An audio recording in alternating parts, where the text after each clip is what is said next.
Scott Godfrey. We've never actually met and we kind of met. It's a virtual meeting here a couple minutes ago.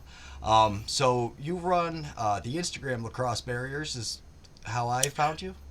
Yes, Our Lacrossing Barriers lacrosse. is uh, it's a program it's run by people in marginalized communities to share the game. And so we have a website that will be debuting very soon. And one of the things that I was told is, at 59, I didn't think I'd be social media conscious, but we met through that, and it was really great that we were able to connect. Yeah, that's actually my favorite aspect of the social media is you get to hear from people like you. And when you first sent me the message, I was like, wow, that's really cool that you would even like think that you know getting to talk on like the stuff I do was something fun, but and informative. That was kind of a nice like I don't know how to describe it. It made me feel good that it was like, oh wow, this guy actually even wants to talk to me. So that's my favorite part about all these podcasts I do is that anybody even sits and spends the time talking to me because I love. So what I would really like to hear is basically how did you end up doing what you're doing now? Is like my favorite is the backstory that brings like yes I met you and that's a very quick snapshot of it, but and I'm sure it's a Yeah. long story, but if you could kind of walk us through how you ended up doing this is always my favorite part of these conversations. So I'm 59. Started playing lacrosse in 1967. Started coaching in 1976. So I actually realized this year was my 45th year of coaching, 55th year in the game.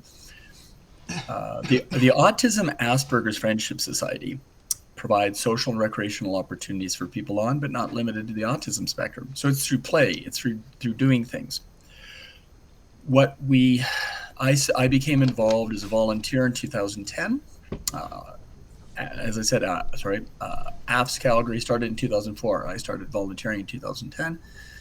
We started planning a program. I started working in 2015.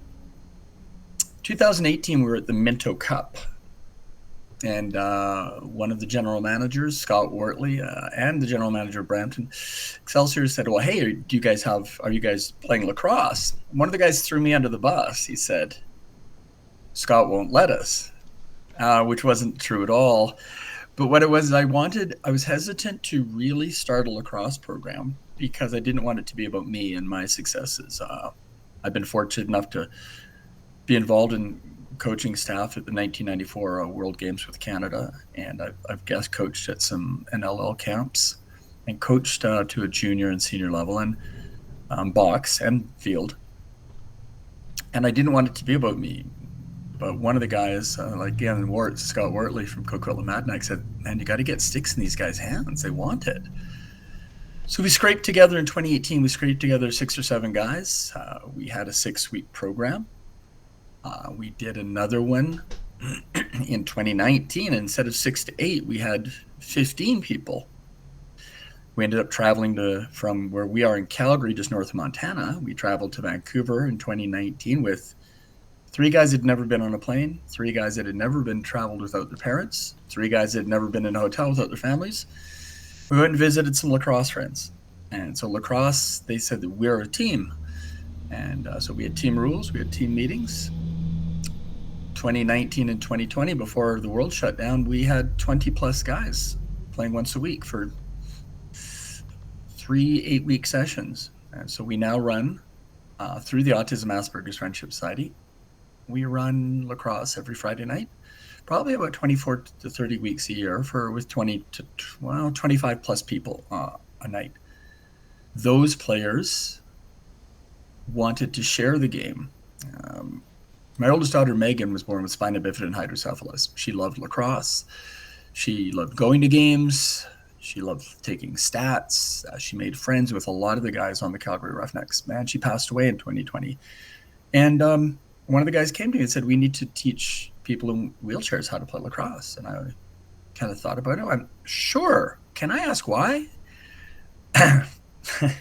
And he said, "Megan's in heaven and I miss her. And I think more people should play that have wheelchairs." After I accused him of putting dust in my eye because there were tears, I said, "Sure." And so we have 5 guys who 5 or 6 that are one course short of their level 1 box lacrosse or indoor lacrosse programming. And we just have to wait for the spring to get on the floor for them to do that. We have done 2 wheelchair lacrosse programs. We're going to be doing another try-it session through Central Sport Alberta. And shout out to Brandy Alexander, who's the queen of the universe. We're going to be doing that in Red Deer. We're going to be doing a program for the Center for Newcomers to Canada in Calgary.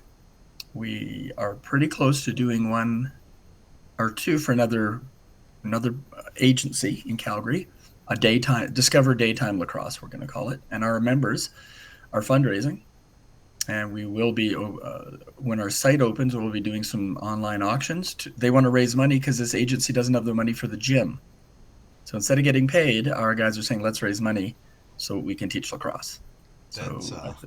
That's amazing, but that's a lot to unpack just Yes. from so far. So what not everybody will understand if you've never dealt with anybody who has Asperger's, autism, or any form of it, though, is when you talk about taking people away from their families for the first time, routine is a huge thing. Going into a hotel room is a huge thing. Leaving the town is a huge thing. Getting on a plane is like, this is all milestones that you just kind of, I get you were trying to summarize it for me a little bit, but how much experience did you have working with people on the spectrum beforehand? Because that's not something you just jump into and all of a sudden know how to communicate. And as we were talking, knowing so much how to communicate back as far as them, a lot of times they've learned through life just to nod because that's a polite thing to do, and they know it gets people to kind of leave you alone. And you're like, all right, whatever, they left me alone. Now I'm back to being in my own world and doing my thing. And so you just kind of glazed over that. But like, those are some major milestones for those families. One, the parents, I'm sure, enjoyed a break, but 2, the bigger thing is to be able to see your child or whoever you're taking care of, if you have caregivers, to be able to reach that milestone. Wow, that's I can't even really put into words how big of a deal that is to anybody who understands it a little bit. Well, thank you. This is I'm in my 4th decade, I'm over 30 years in this field off and on, and I take a very blue-collar, reverse-engineered approach. You have to be absolute and very clear boundaries. Teaching kids that are new that their stick isn't a lightsaber, that it isn't nunchucks or a staff that Obi-Wan Kenobi might use, or those things. Making sure that we don't point our stick or touch the head of our stick to someone's helmet ever. And then, but you don't just say don't. It's say, when this happens, this is what it can feel like. And okay. And I say, can I do it to you? No. Well, if I can't do it to you, is it okay for you to do to someone else? We tend to be very authentic and transparent. If somebody goes, well, why can you do it? I better have an answer, because they've gotten the courage to ask a question. And sometimes they aren't arguing, they just want to know, and they want to know very factually. The nice thing with lacrosse is the cause and effect is very easy. Well, the ball won't hit the boards, or the ball won't hit the net. Okay, well, let's change that. Just being very honest, very open. Okay, we're going to do this. Being accountable, because the autism spectrum is like the beads in a beanbag chair. Sometimes they rub right up against each other and you can't get them apart. And other times they're as far away from each other as they can be. And so you have to treat each person as whom they are and not as a diagnosis. But also use that experience, like lacrosse players, like podcast hosts. Well, you and I both have headphones on, so we're the same, right? Yeah, as far as I'm concerned. There we go. So that actually, well done, man. So a lot of times it is asking why. What does that mean to you? I've had a dozen guys tell me to F off. And it's like, okay, can I stay? No. So I leave. And as long as they're not unsafe, I'll come back and go, is it okay for us to talk yet? Sure. before you leave, we will have to talk about this. So you tell me when you're ready. And that period of time gets closer. Um, Dealing with facts. Okay, when we get there, we're going to put our bags in a row so I can explain the schedule. Because in their mind, they might go, we're in a hotel, we're in the room. Let's put our bags together. Once we explain the schedule, Bob will get your key, or you can have the key, and you can go. You guys in your room will go up. Once your bags are in the room, you can relax. You don't have to unpack. And in 10 minutes, we'll meet in the hallway. So then you knock on the door and say, it's been 5. Okay. It's been 7. Okay. Next time I knock, we'll have to come out. Okay. So because 10 minutes might not mean something, sometimes seeing the clock and the clock running, how much longer on the drill? How much does it say? Oh, it says 120 seconds. Okay. Being very clear, allowing timelines. Sometimes timelines are really important. Sometimes they're not. Sometimes sensory things. I have a goalie. One of our goalies is amazing, but he was playing, and then for 3 practices in a row, he took his equipment off 15 minutes in. I thought, well, maybe he's sweating. He had a T-shirt on instead of a long sleeve, so his arms got itchy. And itchy could have meant like 1,000 fire ants on his arms. So with the long sleeve, he was able to last. So when you want to play, this is what we do. And things like, well, where is Billy? Well, Billy's in the dressing room, but Billy needed to know when you need to change. Just tell us you're changing so that we know where you are. Because it's never fun to lose somebody who's under 18. No, that's a huge, that's a huge issue. But some of the things you were talking about, why I think lacrosse kind of, just from my personal experiences, there's very clear rules as far as, like you said, no hitting to the head, no hitting below the waist. A goal is a goal.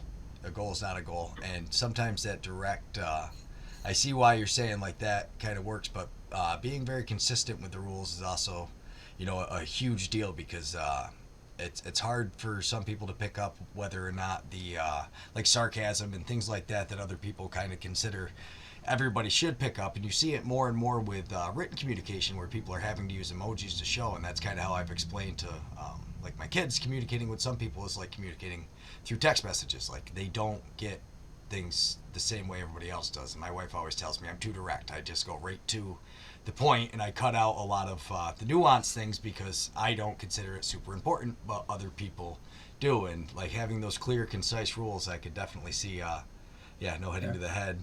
Now, how are you getting like a practice together? Because like you said, there's so many. It could mean fire ants for this guy. It could mean, like, it could be a sensory thing. Sometimes it's a shot clock. Some guys have the audio thing. And like, how do you manage to put the team together? How is that? It's a team, is the fact that these are a group of people that want to belong together. Somebody is saying, well, we need to get a game going. And some of the junior A box guys, so the guys that are all going to college, said, sure.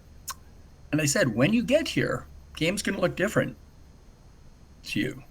I said, don't think the crease matters indoor, because it's been a few years, and we're now introducing the crease by putting pylons or cones all around it, because a tape on a floor isn't clear enough to some people, and our goalies don't care.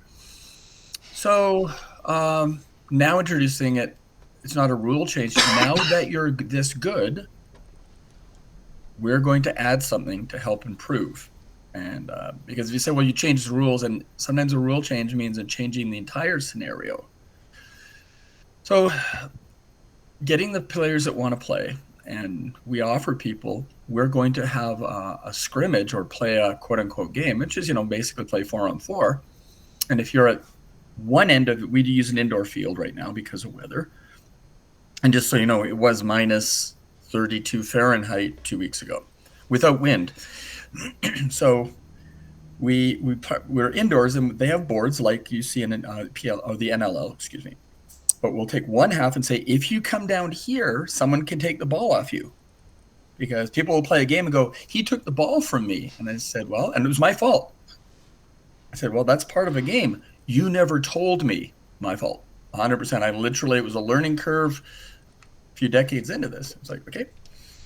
It was, okay, if you're down this end and you play, someone's allowed to take the ball off you. You don't get to score, but I just want to shoot. That we can arrange. We do modify it for our guys that if you clamp, it's your ball. So everyone takes 2 steps back, and when you go, once you throw or move, once you throw, it's live. Or if you take 1 step, it's live. Because guys were hovering and someone would go to pick the ball up, and as soon as it was off the ground, they were whacking his stick. Because I said he gets to pick the ball up as soon as it's in his stick. Being really clear with some of those rules. The ball has to cross the line, and if you can't touch the goalie. And then add in a few things. Interestingly enough, just because someone has autism doesn't mean they're not competitive to a really obvious level. So you just add in things like you would teaching anyone, progressive drills and progressive learning. We've just added in, and people know. And a lot of the guys and girls, that are in, when there's new people, they are now hosting. We have practicum students and staff that don't know lacrosse, and I'll teach you. And that's one of the greatest moments is we have these people that have been playing for a few years today. I'll teach you. I'll show you what I learned in Toronto, or I'll show you what I learned when I was with the Orangeville Northmen. And, because we were in Toronto in May, or we went to Orangeville, Peterborough, the Toronto Rock Athletic Center, and the Grand River Territories of Six Nations to the Iroquois Lacrosse Arena. And so they saw their buddies and they learned stuff. So they're now being ambassadors and they want to share. So yeah, that's huge. Did you happen to watch the game that was played in the Iroquois Lacrosse Arena last night? I did not. I was actually at the San Diego Seals practice. Oh, that's right. You had told me that earlier. That's okay. That's okay. I was told we're going to see Jason and Curtis, right? I was like, okay. Now, before guys would sit there and go, one of the nice things is they understand what comes into that. One of the guys, JP, who you'll get a shout out from him, and Owen was a member, Owen was a volunteer, Owen is a staff at the Autism Asperger's Friendship Society, and Owen is now helping me coach, and Owen's on the spectrum. And he will literally, he's allowed me to use him as an example today. And Owen and I will look and go, Owen has autism. So what? He's a friend first, and he's a colleague. But Owen said, hey, do you need gas money? That chokes me up because Owen's on he does have a part-time job, but he's on a fixed income. But he also knows that you contribute, and it's not a free ride. And he goes, well, I just wanted you to know I have some if you need some, or I could buy you a coffee. Because, he sees that when you're driving around, it takes gas. And sometimes the joke is we don't want Grandpa Scott. I am a grandpa, and everyone calls me that. We don't want Grandpa Scott falling asleep at the wheel. But remembering those things that go into what a team is, I'll sidetrack for a second. When we go sometimes to set up, one of the guys, Bryce and Owen, were terribly anxious. And I said, guys, he goes, I can't, I don't, do you know enough to help? Yeah. So just help. And so taking the buckets in, I put the buckets down. I said, okay, just say hi to people now. Hang out. Greet people. Be the person you always wanted at the adapted lacrosse we go to. Because an assistant coach and a grad assistant, all of those things go into coaching and teaching. And they're learning that they have a role. So that's such a huge part of being a human in general, though. Everybody wants to feel like they're, accomplishing something. That's like such a big part of, I don't care what people tell you, why they're doing what they're doing. But if you don't have, if you're not accomplishing things for yourself or are feeling like you're contributing, it's not a good feeling.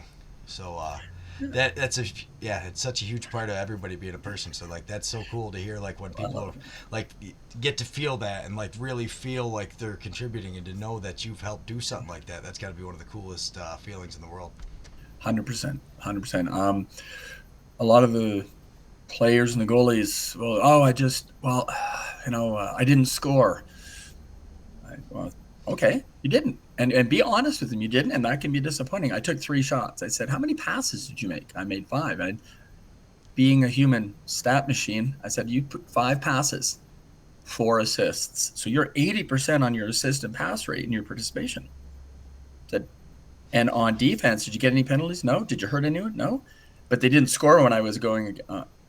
So I will use friends of ours, Drew Belgrave, Eli Salama, Reese Callies, who are amazing friends. Zach Courier is one of the biggest for Jake Withers. Said, how many goals does Zach get? Sometimes none. I said, yeah, but I did pick up the ball 3 times. Well, that's part of the game. And just, are you bad because you scored? Because their self-esteem takes a beating. Well, no. Okay, so you're not a bad human being and you're not a bad lacrosse player. What did you do well? And literally force them into a corner, so to speak, where they identify what they did well. And I, Curtis Dixon, I'm not just name dropping, these guys that actually will keep in touch. So what's your shot percentage? He goes, 25. So if you take 30 shots, he goes, yeah, I'd be really happy if I scored 7 goals. So our guys really understand that you don't just get to score because you shoot on net, but picking up the ball. And when we go to games now, they count how many times Harrison Matsuoka or Zach Courier pick up the ball, or how many loose balls Reed Bowering gets. So they're understanding the totality of the game. I said, do you just want the icing? No, I like the cake. Well, no one likes the flour and the flavoring when it's in the bowl. I said, and they understand, equate it to something I like. Yeah, that's got to be so cool too, though, to go watch the pros, because one thing that's super, like, my favorite part about coaching is when you can watch somebody do something and then you can explain to the kids. Like, it's just so much easier if they see somebody do it. So to be able to equate having guys like that, and Withers is another perfect example. Like, that's somebody who is gonna get a ton of loose balls. So like seeing the kid, like being able to make that connection is yeah, that's wicked cool. So how did you get hooked up with all the NLL guys? Is that just from years of being involved and doing this, or? The Minto Cup in 2018, Christian Del Bianco met our guys. He was still playing junior A, and I use this, and Christian will he'll get mad at me when he watches this. He said, "Hey, I play in Calgary in the winter, but I'm not from Calgary." And I smiled and went, "Yeah, I might be aware." And he goes, "I get tickets to games. Would it be okay if I invite the guys?" And I said, "Well, you can ask them." He goes, "Hey guys, do you want to go to games?" So he and a few of the other players just started providing opportunities to go to games. And our guys would go down to the floor and follow them along the fence because they thought they were going to get forgotten. A lot of times a lot of additional support needs and diagnosis people, because a lot of it's internal, like cerebral palsy or autism, and even they feel invisible. And once Christian looked up and he goes, "Guys, stop hovering. I'll jump the fence in a second." He literally called him out. So now our guys wait, and they've created friendships. And I didn't realize that Jake Withers was I wanted a face-off guy to come. I was helping with the junior team and helping. And Jake came out a day early before the game. And he goes, "Yeah, I've been tired. I didn't realize he and Zach grew up together. Zach Courier and he started playing when they were 9 together. And they're really close friends." So Zach's like, "Yeah, Jake said he's coming." I was like, wow. I out of the blue got connected with Jake, and he knows Zach from Peterborough. But a lot of these guys want to. We managed to get some sticks, and then Zach Courier, who obviously is involved with Warrior and the Warp program and ISO Warp, managed to get some sticks for guys, and we managed to get some more sticks. And I mean, so many manufacturers have been online with this that it just started to grow. And our guys were really open to seeing the guys and keeping in touch with them on social media. So it started with Christian Del Bianco, and what I started doing is connecting with other teams when they'd come into town. And no team that's come into town hasn't been overly willing. San Diego Seals, we saw them yesterday. I was involved with the national men's team in 1994, and Steve Govett was on the team, so we got to catch up. Obviously, there's several players that have a Calgary connection on the Seals now, and they were high-fiving guys. And Frankie Chiliano and Chris Riglieri have kept in touch. So they came over and were talking to our guys. And after the game, I think we're going to chat with some of them, or They said something about sneaking us into the dressing room, but don't tell the Calgary Saddle Dome staff that. That's awesome. Now, you were in the stealth in '94. You said I actually just talked to a guy the other day who was a practice goalie out there, Rob Giovanni. I know of him. No, I was with the Canadian men's team, Aha. the men's field team for the World Cup or World Games in '94. So that's how I know Steve Govett. Um, I through Chris Hall, who I've known since I was 12, and Walt Christensen. I was a guest coach at the Roughnecks camps a couple of times, and um, yeah, I just getting in touch with other people, and then knowing Zach and Jake and Ryland Reese and Eli. I've gotten to know a few PLL guys as well, because there's a pretty strong representation in Calgary for the PLL. And then I was able to connect with Eric Mathieu from the PLL Assists program, and he and I have connected. Casey Powell and World Lacrosse Foundation. We've started. I'm going to run out of people that. So many people. The Powell Lacrosse has been amazing. Yeah, they're Epic. Powell's awesome. I know. I reached out to them when I was starting a kids league, and they just no questions asked sent me discount codes to get sticks. Yeah. Powell's great. They were like one of the first ones to reach back to when we were starting the youth program.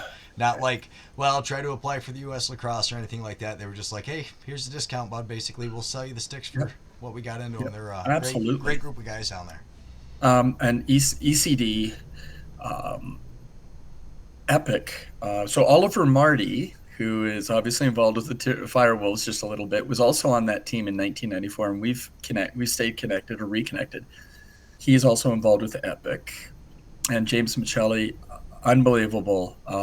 The other person, I cannot. Dan Soviero from Signature, phenomenal. So many people have been like that. I know that I'm going to miss somebody, and I'll just apologize now, but of the people, people that have been from the PLL, Marcus Holman, and just tons of players. Got to connect with Lyle Thompson, and he is so busy, but absolutely selfless. And we met him when we were in Ontario. He just happened to be at the ILA watching the Six Nations Chiefs play. So our connections now are growing, and we want to make sure that as we grow, we're using that and putting that back into the game. Yeah, which you guys definitely seem to be doing. I mean, I like how just so many guys, like everybody seems to have that mentality. Is like, what can we give back to the game? And just from that is how this game is starting to explode. I mean, I only know of this game because the Firewolves showed up last year in Albany. I'm 40 minutes up the Northway, and that was my initial introduction to box lacrosse, and I caught the fever hard. Jumped right in watching it, so it's been and that's how this all started essentially. I ran into my old college coach, and now here we are. Oh, and it's wonderful. That's the one thing with our thing is our mission statement is we're a group of people dedicated to providing opportunities to play sport for those who have not always been given a choice. Because if someone in a wheelchair goes, well, I can't. No, you can. Do you want to? And someone goes, I don't want to play lacrosse. Perfect. You've made a choice. To say I'm not allowed? No. We have people with brittle bone disease, and we will catch and let them throw. And people with cerebral palsy, we've got one-handed sticks, and we've adapted equipment.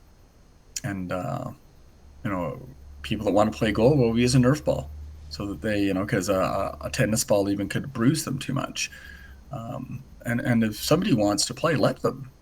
And you can still be competitive, because my daughter was hyper competitive, but well, if I'm standing there, she goes, well, you can take the ball off me. I said, okay, well, if I stand back and I block it, fine, that's fair enough. That's fair.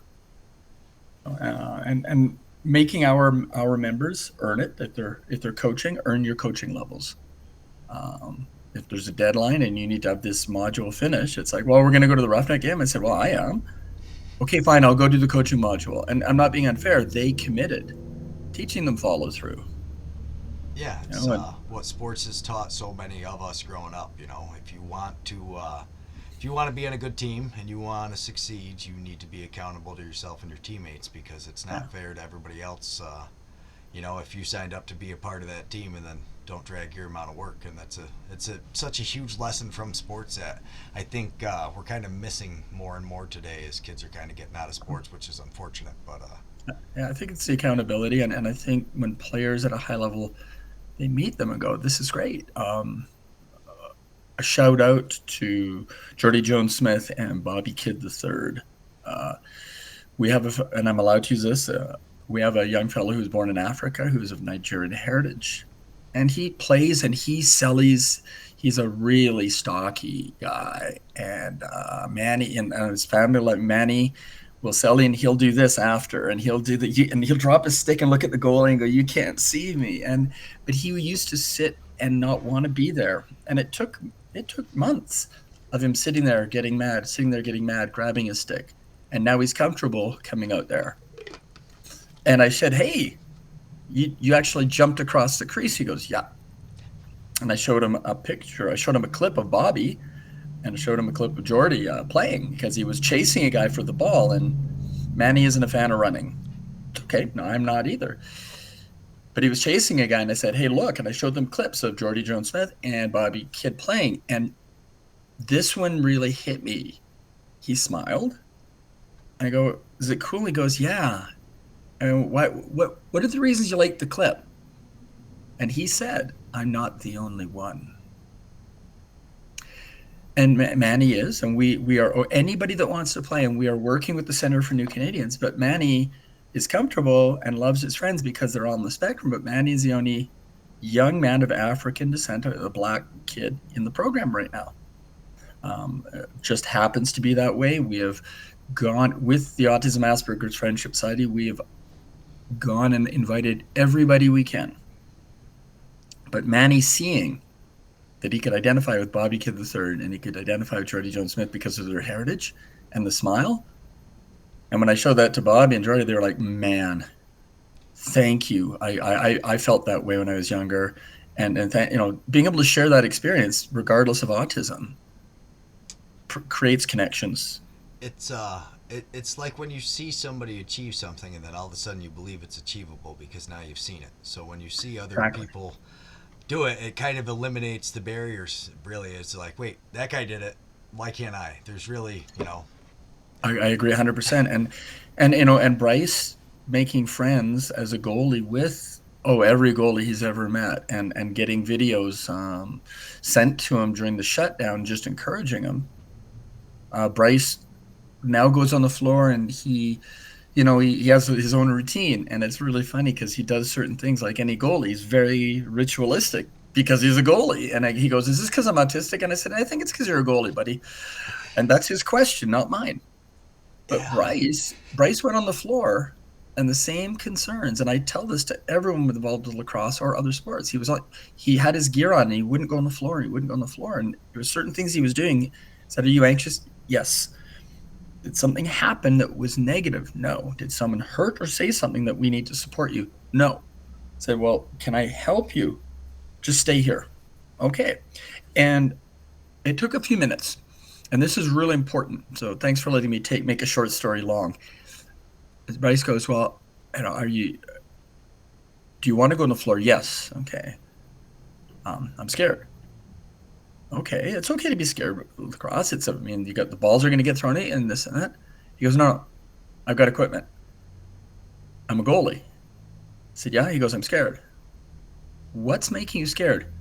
"I'm their goalie. I don't want to let my team down." And if we all learned that, I think lacrosse and the world would be a better place. Bryce had equipment on, and instantly the equipment and the privilege of getting on the floor, he didn't want to let his team down. And I said, "Bryce, you never will with that attitude." And I said, "Is it still nervous to get on the floor?" He goes, "Yeah, but I'm doing my best, and we'll succeed if I do my best." yeah, Uh, yeah. I think that's one of the reason like I said, the Native American kids are so good because they play, for their elders, they play for people, and like you said, that accountability If everybody stepped onto the floor, sport, I don't care if you're trying to run one of these things or trying to run a league or anything really in life, and you just hold yourself accountable to what you feel your time is worth. If you really value your time, which everybody should, it's the one thing we can never get back, unfortunately. But don't waste it. Don't waste mine. And like you said, everybody should be accountable, and that's such a huge thing for people to learn and to see guys getting to feel like that. That's a tough spot for a goalie, though, man, because goalie is a tough position. You got to learn how to have a short-term memory and get over the fact that that goal might have been my fault, but my team needs me more for the next one. And having goal, I played goal for a long time, so it was the only box and field. So when I look at Bryce and he's going, "I'll let it go," and I went, "Yep," and I walked away. He came up, he goes, "I didn't like that." And I said, "What?" "I let it go," and I said, "Well, I can't go back. Do we have a time machine?" "No." "And you told me you let it go." "And what else did you need from me?" "I wanted to talk about it." I said, "Did you tell me that?" "No." "So I let it go, or I want to talk." "Okay. What did I do wrong?" I said, "You did nothing wrong. Sometimes they're just going to score. You stepped out. You moved your stick." But Bryce also has swagger. Curtis Dixon, we were at a practice in Vancouver a few years ago, and Rob Williams from the Desert Dogs led him on the floor with the Maple Ridge Burrards. Bryce was in goal. Curtis came down, and Bryce made a stick save. And afterwards, we're driving. And he goes, "Did you see that, Scott?"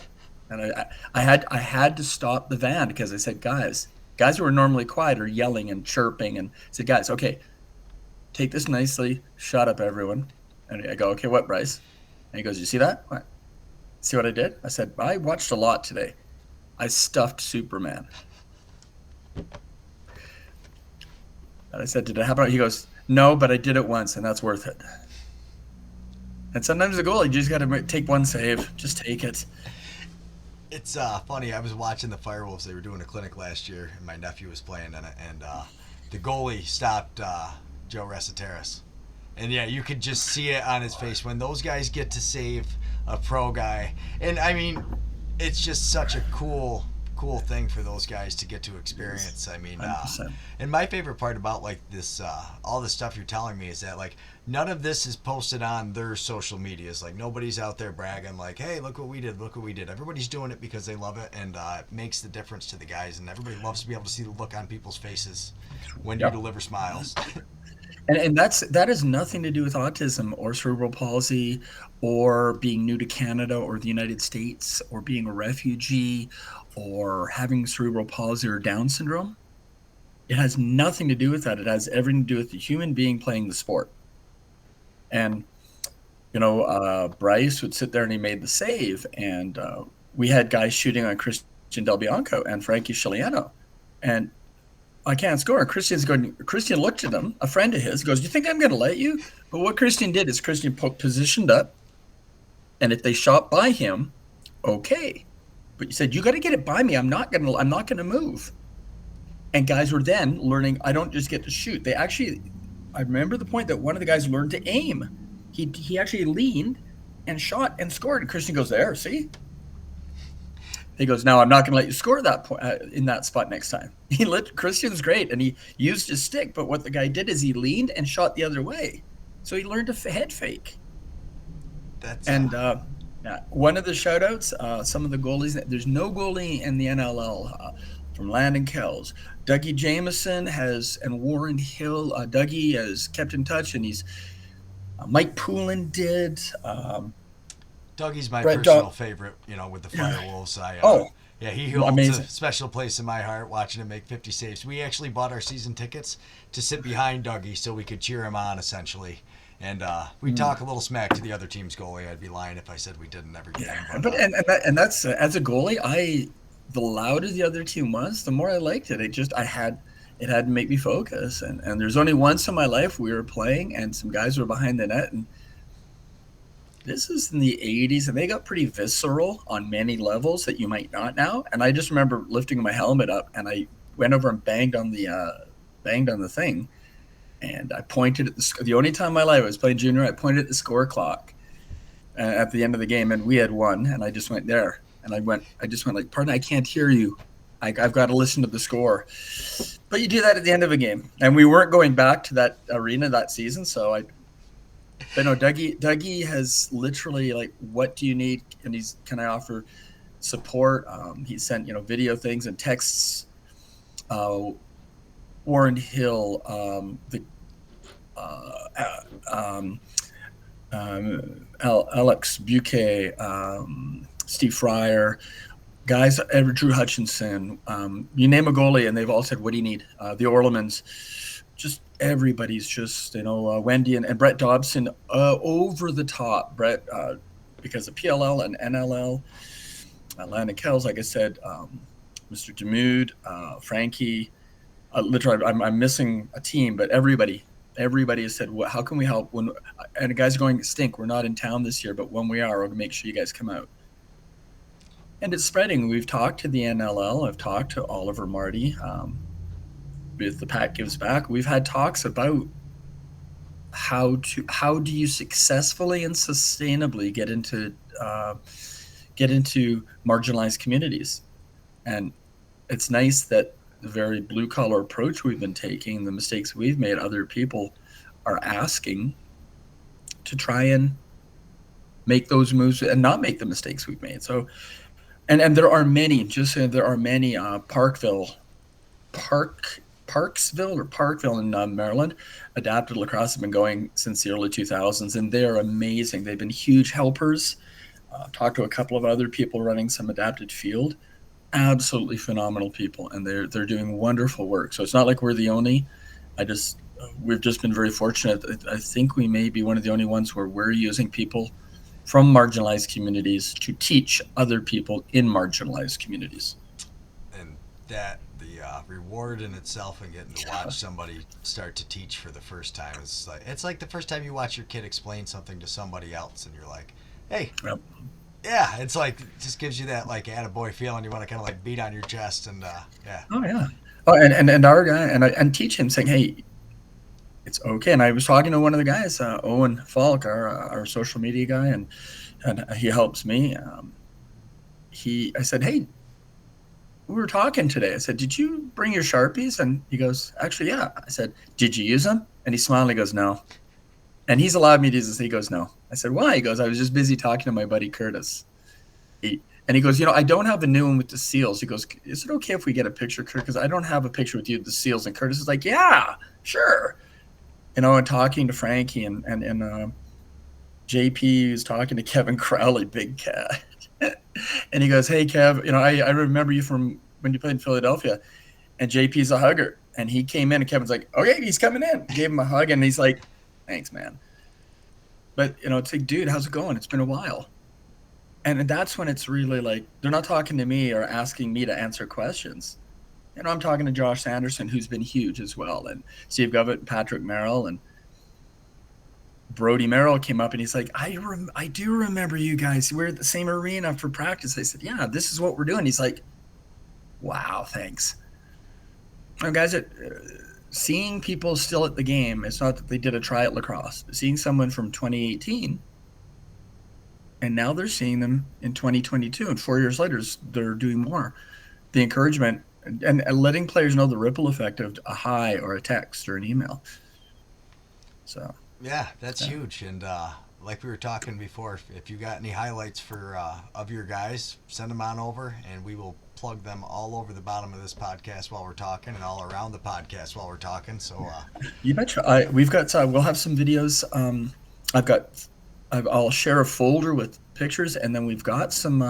We'll have some videos on the 13th of January. So I will send some videos and some shout outs, and we will. I'll share the folder with you so you can pull them. All right, yeah, because I was going to say I'll probably have this one done before then, but if you ever got any guys that want to get on here and talk to me for a little while, you betcha. Actually, I will. We'll take it offline. I've got a couple of the guys that, like I said, Owen is a huge spokesman, and Brock, but Owen is very social media savvy, and he will tell you the story and what it's done for him. And Owen has seasons tickets, like you, literally ground floor, right behind the goal, right beside the goal judge.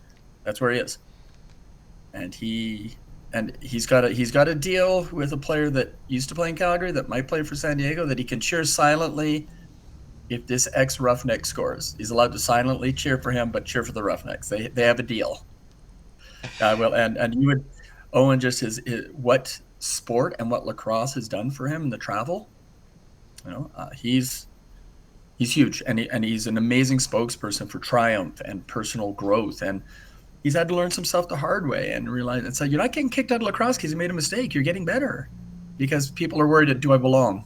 It's like, yeah. So there are a couple men, and I will absolutely hook you up because I think it shows the game and their perspective. Owen would have been here today. It would happen so quick, which is sometimes Yeah, the I natural. wasn't. It happens in that. It's the natural way. Sometimes these are the great interviews and the great things. But I will 100%. I will hook Owen up with you to get on and do some taping. Yeah, absolutely. If my wife wasn't sick, I wouldn't have been home. I'd have been out at the Binghamton Bombers Elmira Renegades Oh game. I man. stayed home to take care of her to make sure she was okay. And yeah, like I said, then when you sent me the message, I was like, yeah, I'm just kicking around. Give me a half hour to, Yeah, exactly. get It's out of my great. PJs to make it look like I'm doing something today. That's what I did too. It's just I'm usually working, and I actually took a day and I said I'm gonna be on the couch. I'm gonna get a few things, and she goes, you can't please don't do the PJ bottoms with the shirt. So as you can tell, just so so my wife sees, yep, see, I've got pants on. I got my golf pants and my shirt. So That's awesome. and not all Canadians wear this kind of plaid, but I do. So We actually have family photos in that plaid, and we're not Canadian. exactly. If you listen to some people from the U.S., they'll say that we're close enough, but I'm a good three Exactly. and a half hours from Montreal. That's oh man, I actually went to university near Montreal, and it's amazing. I've actually been down in your area, played some field lacrosse down there when I was with the Quebec provincial team. So, and that's another story. But yeah, thank you so much for the opportunity. And like I said, we will connect you with Owen. I think Owen is just an amazing spokesperson. I think he'd be I think you'd really enjoy. He's got this energy and love for the game, and he'll update me on stuff. So if I miss a trade or I miss a deal or a release or something they picked up, Owen will let me know. That's So, perfect. Tell him I need him to keep me in the loop because we started doing the NLL show, and I'm good at watching the games. I love watching the games. We watch them every week, but I am terrible with the numbers of it. I always forget who scores, and I'm just like, I don't know, it was a really good game. no, Owen is he actually took stats for a junior box team that I was involved with, and Owen's he knows some stats. So That's awesome. yeah, We're a little ways away from Calgary. Otherwise, I would say we definitely would have to hook up when I'm in the area. But like, if you guys yeah. are ever in the Central New York area, Oh man, uh, that's yeah, it's a drive. I, I love it. And you know what? I've actually got when it just because Oliver's my guy, my wife and I and my son, my son helps me with lacrossing barriers. We all have Firewolves. It's the one team because of my connection with Oliver. I've got a Firewolves long sleeve somewhere around here. So That's awesome. Yeah, we dress all up. We paint our faces. no way, We dyed love gray it. wolves hats. I go with a megaphone. I was yelling at Hartley the last game. I will say I do yell as soon as the game is over. Like I was talking all kinds of trash to Hartley and Connor Fields, but as soon as the game was over, I yelled at both of those guys. They are amazing players. I almost felt bad talking as much smack as I was because I was. Yeah, and I know it doesn't get in their heads, but No, and that's the one thing. Hartley comes from the goaltending factory that's Orangeville, and one of my wow, is favorite. he? Oh My my and goodness. well, look if you want to. Here's one. Take stock of how many goalies are in or just recently left that are from Orangeville. Origlieri, Hartley, Poulin, Evan Kirk, Nick Rose. There's another two guys in the league. The who's who? Um, It sounds like. I oh, mean, Poland right is. now, Yeah. oh, Mike is literally one of the nicest human beings on the planet. He is he's done so much for our guys and for lacrosse. I think there are five goalies currently in the NLL, five or six. Hutchinson and Hitchcroft, I think, are both, but there are at least five goalies in the NLL from Orangeville. It's crazy. Oh, Dylan Ward too. Let's not forget Dylan Ward. Yeah, he might be decent. Yeah, there's and then yeah, there's I think so five that I just Hartley, Origlieri, Ward, I think Hutchinson or Hutchcroft, and I know Nick Rose. So that's 5 right there. 5. Oh yeah. So and Orangeville, and then how many players are in the league that have been through Orangeville or come out of Orangeville minor or junior, and they're coaching? It's crazy. It's beautiful. So Yeah. yeah. So yeah. Well, thank you. Thank you for the time, and thank you for everything. Just thank you for sharing the game. I love what you're doing. My son, one of my son's nicknames is Sasquatch, so he'll love that Blue Sasquatch Productions was involved.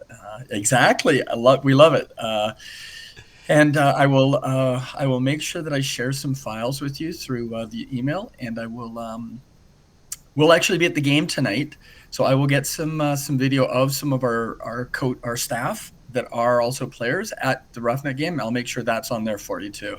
Awesome, that's amazing. I'm excited, and I can't wait to talk to Owen. And yeah, like I said, just if he's on social media, send him my make sure he has my moniker there.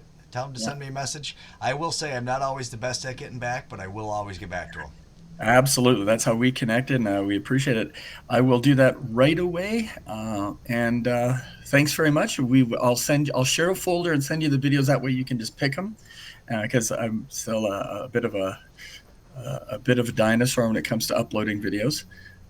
And yeah, we'll keep in touch. We'll talk. I know we'll talk soon on some other stuff. We're going to do a site launch and a media day for that, so we'll make sure that you know about that as well. Awesome. Thanks a lot, man. Nice talking to you. Really appreciate the time, and I Perfect. really Yeah, appreciate you as well, what you're doing up there. That's I'm the bus driver and the water boy again. These guys are saying they want to, and if someone says I want to start a league, I think as a game and sport, we have to say yes. Like it's these guys, and we also our team when we play has got the greatest name ever, Thunder Monkeys Lacrosse.